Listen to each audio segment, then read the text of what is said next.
اسلامی ممالک کی اسرائیلی وزیر خارجہ کے دورہ سومالی لینڈ کی مذمت، اسلامی ملکوں کا صومالیہ سے یکجہتی کا اظہار، 22 اسلامی ملکوں کے وزرائے خارجہ اور OIC کا مشترکہ اعلامیہ جاری۔ اعلامیے کے مطابق اسرائیلی وزیر خارجہ کا دورہ صومالیہ کی خود مختاری کی خلاف ورزی ہے۔ دورہ کر کے بین الاقوامی اصولوں اور اقوام متحدہ کے چارٹر کو کمزور کرنے کی کوشش کی گئی۔ اسرائیل کے اقدامات سے تنازعات کے شکار خطے میں کشیدگی بڑھ سکتی ہے۔ اسرائیل کا صومالی لینڈ کو تسلیم کرنے کا فیصلہ ناقابل قبول ہے۔ خطے میں عدم استحکام بڑھ سکتا ہے۔ مسلم ممالک اور OIC نے اسرائیل سے صومالی لینڈ کو تسلیم کرنے کا فیصلہ واپس لینے کا مطالبہ کر دیا۔ مشترکہ اعلامیے پر پاکستان سمیت دنیا کے 22 مسلم ممالک کے وزرائے خارجہ کے دستخط ہیں۔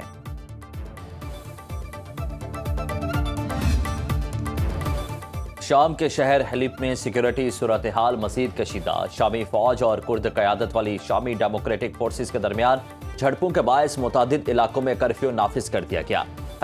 حلب کے سیکیورٹی کمانڈ کے مطابق اشرفیہ، شیخ مقصود، بنی زید، السریان، الحلوق اور المیدان کے علاقوں میں تاحکم ثانی کرفیو نافذ۔ ہر قسم کی نقل و حرکت پر بھی مکمل پابندی رہے گی۔ شامی وزارت داخلہ کے مطابق SDF سے وابستہ مسلح گروہوں کے انخلاء کے بعد حکومتی فورسز نے اشرفیہ میں تعیناتی شروع کر دی۔ 3 روز سے جاری لڑائی کے دوران 22 افراد جاں بحق، 173 زخمی ہو چکے۔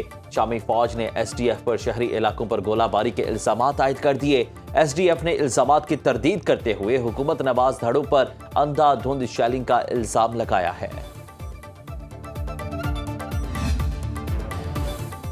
امریکی صدر ڈونلڈ ٹرمپ نے نائجیریا میں مزید امریکی حملوں کا اشارہ دے دیا۔ نائجیریا میں مسیحیوں کو قتل کیا گیا تو متعدد حملے کیے جائیں گے۔ امریکی صدر کی وارننگ، کہا چین تائیوان میں کیا اقدام کرتا ہے یہ چینی صدر پر منحصر ہے۔ چینی صدر کے خیال میں تائیوان چین کا حصہ ہے۔ مزید کہا تائیوان پر چین کی جانب سے کسی کارروائی سے خوش نہیں ہوں، امید ہے چین تائیوان کے خلاف کارروائی نہیں کرے گا۔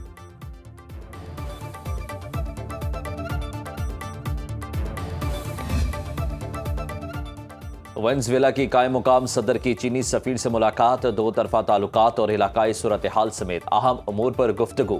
چینی سفیر نے امریکہ کی جانب سے وینزویلا کے سابق صدر نکولس مادورو کی گرفتاری پر تشویش کا اظہار کیا۔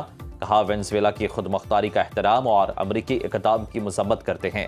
نائب صدر JD وینس نے امریکہ کی جانب سے گرین لینڈ خریدنے یا طاقت کے استعمال پر ایک بیان میں کہا یورپی ممالک کو گرین لینڈ کے معاملے پر امریکی صدر کو سنجیدہ لینا چاہیے۔ یورپی قیادت صدر ٹرمپ کے موقف کو نظر انداز نہ کرے۔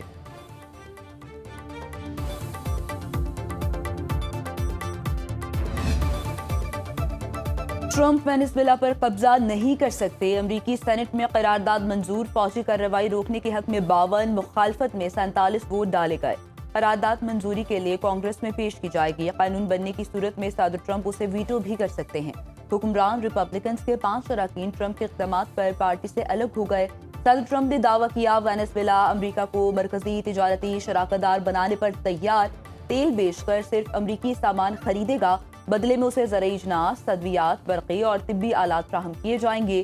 امریکی صدر کا سیاست، بین الاقوامی تنظیموں سے وابستگی ختم اور فنڈنگ روکنے کا حکم، اقوام متحدہ کی 31 تنظیمیں بھی شامل۔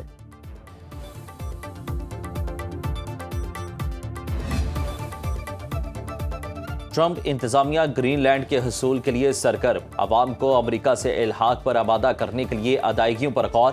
خبر ایجنسی کے مطابق فی کس $10,000 سے $1 لاکھ تک ادائیگی کی تجویز زیر غور ہے۔ ادائیگی کا مقصد گرین لینڈ کو ڈنمارک سے علیحدہ کرنا ہے۔ نائب صدر JD وینس نے کہا کہ یورپی ممالک کو گرین لینڈ کے معاملے پر امریکی صدر کو سنجیدہ لینا چاہیے۔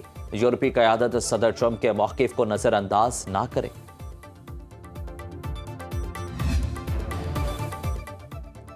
امریکی صدر نے ایران کو ایک بار پھر وارننگ دے دی، کہا مظاہرین کے خلاف کارروائی کی صورت میں سخت جواب دیں گے۔ ڈونلڈ ٹرمپ نے امریکی میڈیا کو انٹرویو کے دوران خبردار کیا کہ مظاہرین کو نشانہ بنایا تو ایران کو بھرپور جواب دیں گے۔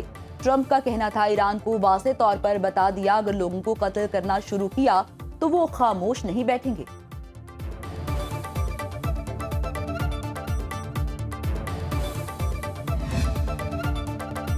ملک میں شدید سردی کی لہر، بالائے علاقوں میں پارا نقطہ انجماد سے گر گیا، برفیلے قالین بچھ گئے، پہاڑوں پر روئی کے گالے، تالاب میں پارا -6، اپر دیر -5، پارا چنار -4 اور مالم جبہ میں -3 ڈگری تک گر گیا۔ شمالی بلوچستان میں خون جما دینے والی ٹھنڈ، یوب میں -1، کوئٹہ -3، قلات -4 اور زیارت میں ٹیمپریچر -5 ڈگری ریکارڈ۔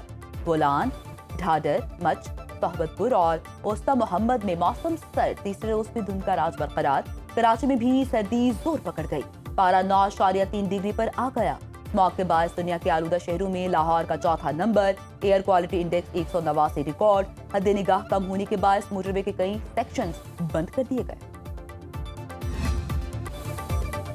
لاہور میں نہر کنارے درختوں کی کٹائی پر ہائی کورٹ کا اظہار برہمی، پیر کو تفصیلی رپورٹ طلب۔ جسٹس شاہد کریم نے ریمارکس میں کہا کہ درخت کاٹنے میں PHA کا جو افسر ملوث ہوا اس کو گرفتار کراؤں گا۔ متعدد بار درختوں کی کٹائی سے روکنے کا حکم دیا، کئی بار کہا پارکس کو ریسٹورنٹس کے لیے استعمال نہ کریں۔ ماہرین کی ناصر باغ کے بارے میں آئندہ سماعت پر تفصیلی رپورٹ پیش کی جائے۔ ناصر باغ کا معاملہ عدالت کی نگرانی میں مکمل ہوگا۔ صنعتی یونٹس کی آلودگی سے متعلق محکمہ ماحولیات رپورٹ دے۔ عدالت نے استفسار کیا کہ گلی محلوں میں واشنگ سٹیشنز کے خلاف کارروائی کیوں نہیں کی جا رہی۔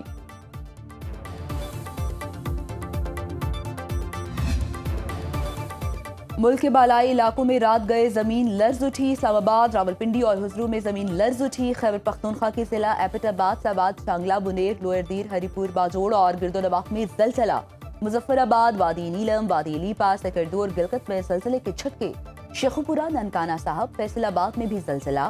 ریکٹر اسکیل پر شدت 5.8 ریکارڈ کی گئی۔ زلزلے کا مرکز تاجکستان اور چین کا سرحدی علاقہ تھا۔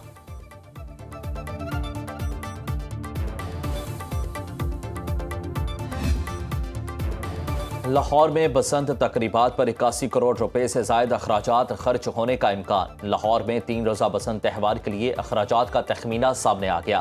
ذرائع کے مطابق بسنت کے ممکنہ اخراجات کی تفصیلات پنجاب حکومت کو پیش۔ اخراجات کی حتمی منظوری پنجاب حکومت دے گی۔ پنجاب حکومت کا بسنت کے موقع پر لاہور کو دلہن کی طرح سجانے کا فیصلہ۔ بسنت تہوار کے اخراجات سے متعلق ابتدائی سفارشات تیار۔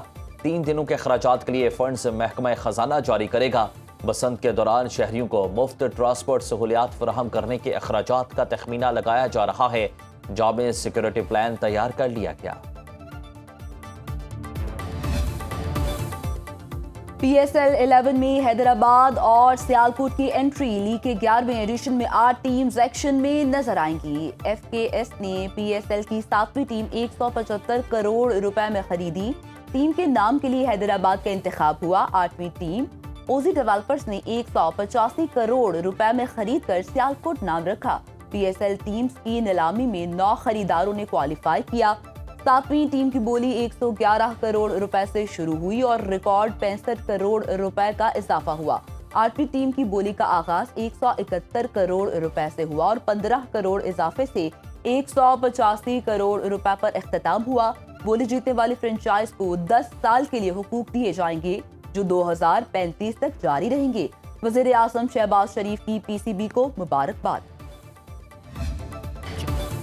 چیئرمین PCB محسن نقوی کی PSL بولی جیتنے والوں کو مبارکباد۔ PSL اور پاکستان کرکٹ کو مزید مضبوط بنانے کا عزم۔ بولی کے بعد پریس کانفرنس میں کہا کہ دونوں ٹیموں کی نیلامی پاکستان پر سرمایہ کاروں کے بڑھتے اعتماد کا مظہر ہے۔ 4 سے 5 امریکی بیڈرز بھی شامل تھے۔ آنے والا سرمایہ پاکستان میں کھیلوں پر خرچ ہوگا۔ کامیاب بولی پر پوری قوم، وزیر اعظم اور فیلڈ مارشل بہت خوش ہیں۔ پاکستان میں تعینات امریکی ناظم الامور نیٹلی بیکر نے PSL اور پاکستانی قوم کو مبارکباد دی اور کہا پاکستان میں امریکی سرمایہ کاری ہو رہی ہے جس سے دونوں ملکوں کے تعلقات مضبوط ہوں گے۔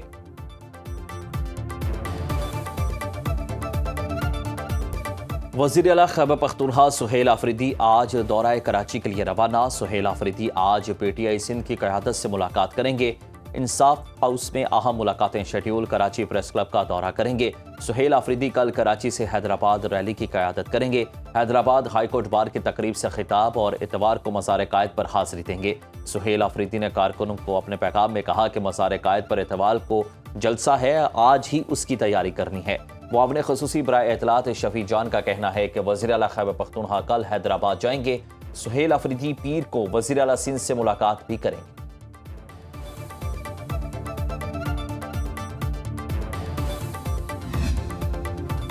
پیشہ ور بھیکاری مافیا اور ان کی پشت پناہی کرنے والوں کے خلاف مؤثر کریک ڈاؤن کا حکم۔ وفاقی وزیر داخلہ محسن نقوی کی زیر صدارت اہم اجلاس۔ FIA کے امیگریشن ونگ کی کارکردگی کا تفصیلی جائزہ، غیر قانونی امیگریشن اور انسانی اسمگلنگ کی روک تھام کے لیے مہم کا جائزہ بھی لیا۔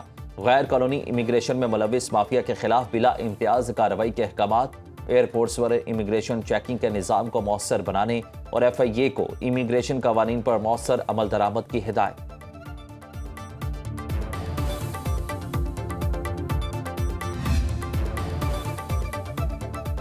بلوچستان کابینہ کا الیکٹرک بائک اسکیم متعارف کرانے کا فیصلہ۔ وزیر اعلیٰ بلوچستان میر سرفراز مفتی کی زیر صدارت صوبائی کابینہ کا اجلاس۔ صوبائی کابینہ اجلاس میں اہم فیصلے، عام شہریوں کو آسان اقساط پر الیکٹرک بائک فراہم کرنے پر اتفاق، سرکاری ملازمین کے لیے ہیلتھ انشورنس اسکیم متعارف کرانے کا فیصلہ، میڈیکل ادائیگیوں اور عوامی انڈوومنٹ فنڈ کا آڈٹ کیا جائے گا، طلباء، ورکنگ ویمن اور سرکاری ملازمین کو 30% سبسڈی پر سہولت فراہم کی جائے گی، بینک فائنانسنگ کے تحت اسکیم پر عمل درآمد کیا جائے گا، سرکاری ملازمین کے علاج معالجے پر سالانہ 6 سے 7 ارب روپے خرچ ہونے کا انکشاف۔